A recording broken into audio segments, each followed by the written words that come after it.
Pope Benedict XVI, when he was still a cardinal, once said this: I would go so far as to say that if there was no purgatory, then we would have to invent it.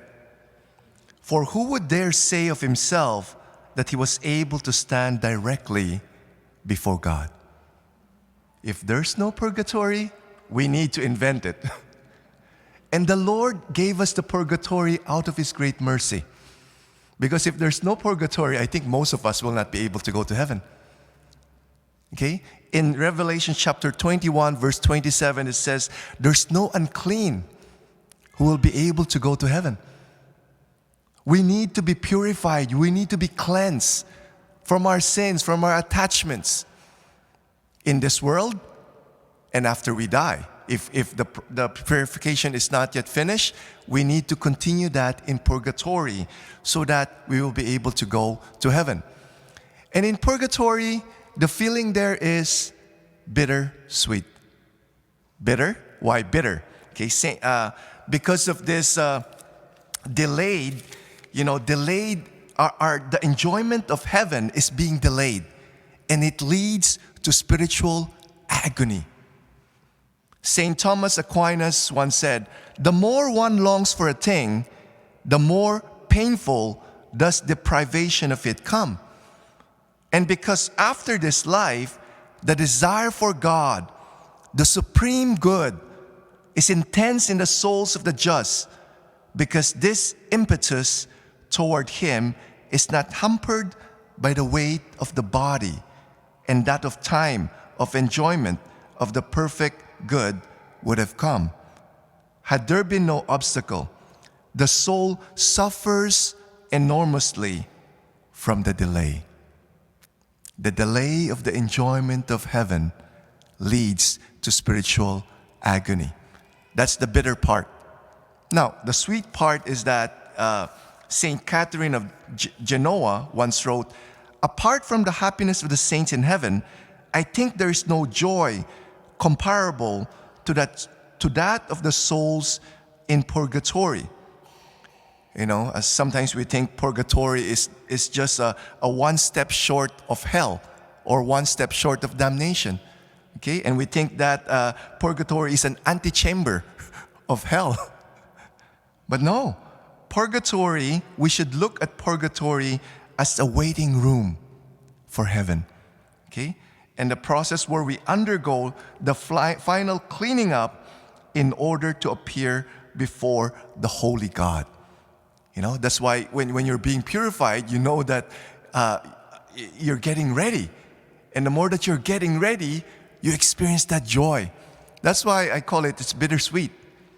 So remember that when you go to purgatory. When we go to purgatory, it's bittersweet. Not just bitter, it's also bittersweet, okay? And I would just like to share with you three reasons why we need to pray for the souls in purgatory. Of course, the most obvious one are their relatives. Okay, we have our blood relatives, our father, our parents, our grandparents, friends, and relatives who might be there. Okay, and this is the one way of showing our love for them, to pray for their souls. And if you don't have anyone that you think might be there in the souls in purgatory, there are brothers and sisters. In baptism, we become brothers and sisters. So we need to pray for our relatives there. The second reason is that we will probably go there. It's like, if we're experiencing some form of suffering, we want other people to relieve us of that suffering. Could be a doctor, could be our friends or whatever, right? So this is where the golden rule applies. Do unto others what you want others to do unto you. So pray for the souls in purgatory and have that a practice in your family so that your children or your grandchildren sees that, okay? So that when you die, they will remember to pray for you. Because if you don't practice that in your family, they will forget. Okay? So make it a practice.